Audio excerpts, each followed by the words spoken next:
So the car's gone for a bit of a drastic weight loss programme. My scales are just doing whatever they want to do. That one keeps reading minus numbers.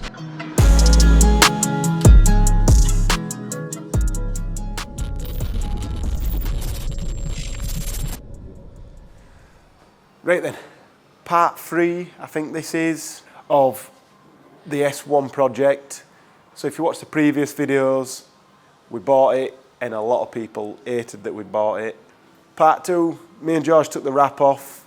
So now part 3 is sending this on a bit of a diet because I'm sure it's heavy. Now I said to Scott before buying this, he should have just bought an Audi TT because I'm sure they're lighter than these, and then we'd have some spares that'd fit and maybe it'd evolve into another race car eventually, I don't know. That's probably why we didn't buy an Audi TT.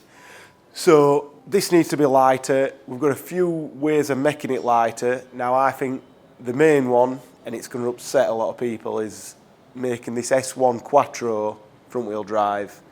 Now the reason we like front wheel drive is because unless it's really wet, really cold, really miserable, which is not a day you want to be on a track day anyway, the extra grip you get from the rear wheels doesn't really make much difference. When you're talking, I think the TCR were about 450 horsepower and you're sort of a little bit traction limited on the exits of corners, that's the only time. Otherwise, a track car, race car, it will be quicker front wheel drive or rear wheel drive if you've got a car that is rear wheel drive, but you can't make this rear wheel drive without loads of faffing about. Anyway, so yeah, that's what we're going to do.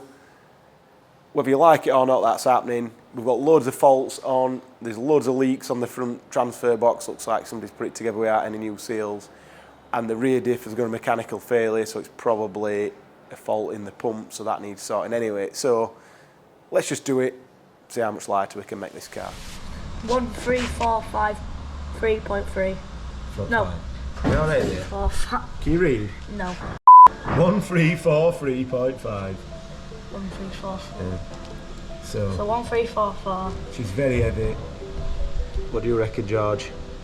I thought it would be a little bit lighter. That's a lot. Oh, way up. So this is the reason why we bought the Audi S1. We've got this independent rear suspension, which needs new ones of them, which we put new ones on. Very fast. Yeah. Look at this exhaust. Oh my god. Good. Anyway, so Cobwebs in the exhaust. it has. Yeah. So we've got a big subframe like it. It's kind of like a mini Mark 5 Golf really, if you look at it. So the floor pan is super. Yeah. But then look at this exhaust. Squashed down there. It's from 70mm down to 55 or something. So yeah. Anyway, so what we wanted was this rear axle. I want to try and get a rear anti-roll bar. So we wanted all the adjustment that this gives, but it doesn't look like we've got to do camber, but we can't do toe, so we're probably going to end up having to get some toe arms, or maybe the top ones, they're going to be adjustment, I don't know. Yeah, they've got they've got a bottom, they look fun to adjust, don't they? So yeah, that was the main reason of getting the S1, not the 4-wheel drive system, so that is what we're going to take out now, which means taking this exhaust, see how much it all weighs, and see what we're putting back in. We'll see. We'll be taking this off as well, which the MOT picked up that's got a leak on it, so we might as well take it off anyway, and then we'll put a plate on there and a normal dry shaft to that side, because that's just the same dry shaft as like the Ibiza. So put a dry shaft cup in that, it should be the same on that side. We shall see.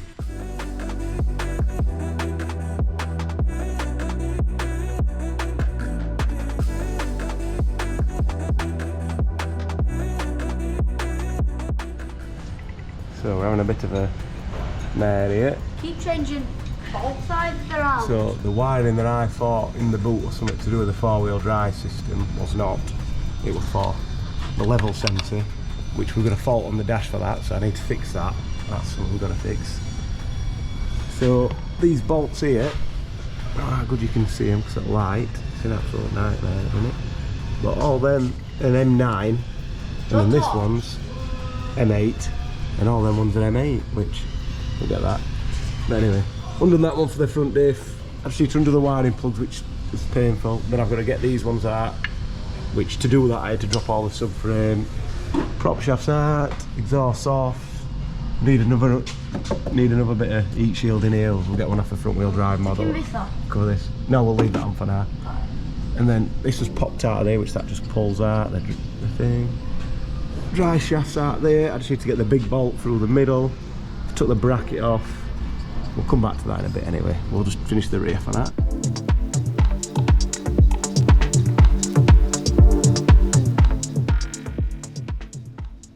The diff is out.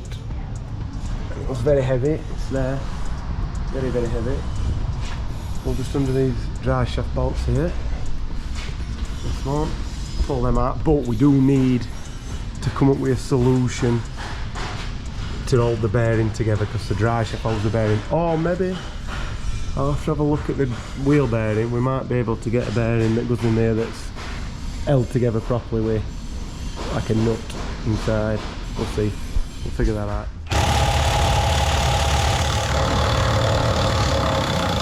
Not a lot on it though, is there? Sorry people, knock your out of the way. So I've got this off already. I've got to put this bad boy all the way in, undo the cup, which goes in there eventually. I can't see because there are lights to make it easier for everybody else to see. Well, there we go. Look at the size of the socket I've had to use there, George. This is where you need 3 right long bendy hands. And arms, George. Oh my gosh. I can feel them both, but I'm gonna have to come in with biggest, daftest extension you've ever seen. Got them 2 bolts at the top right now. Just got these at the bottom here, which already cracked them off. Uncle's got there now. Is it? They weren't tight. These are hard to get in at. I'll work my way through this. We'll be back in a sec. Watch your fingers, Dad. Transfer case. Where are we? There it is. I don't think it is going to drop. It's down that way. She's got me. Do some gloves? I'm straight. No, I'm past gloves now, George. I've just touched the greasy stuff in this thing. So that's what we need to get some measurements off into. Yeah. Oh, she's out. Wait, George, you're going to get covered in oil. Okay. You will. Watch out, you're going to get covered in oil. I want to. You don't want to get covered in oil. Come on, you bugger. Oh. Get a tray. Get a tray. Get a tray. Hold that underneath. Hold it underneath. Quick, quick. Come here. No, hold it. Oh, I hope. Hold it out. That's it. Just keep it straight, isn't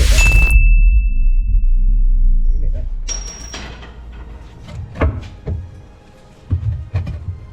Alright, just wait. Come.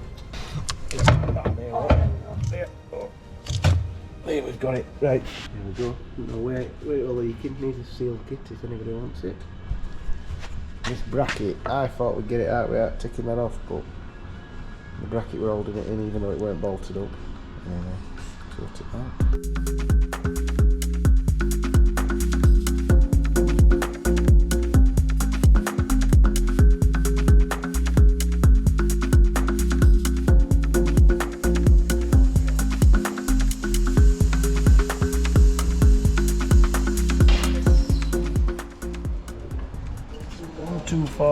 So we took nearly 100 kilograms out, but we have got a dry shaft and an exhauster pro. See, that's with dry shaft on, so see about an exhaust. Still yet to figure out what that wire's for, but Scott says he don't like this twin exit diffuser and he wants a centre exit, so let's pull it off. There we go, easy peasy. That's that off. Got a couple of brackets to chop out and arch liners, and if he wants a full straight through, we need to get an anti-roll bar that's got an ump in it. I'm sure we can figure something out.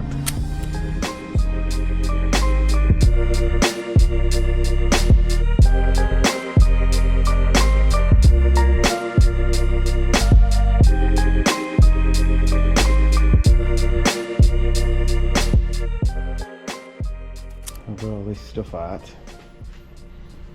Put it back on scales. We are printing on ramp, thinking I've been clever. Scales are just doing whatever they want to do. That one keeps reading minus numbers.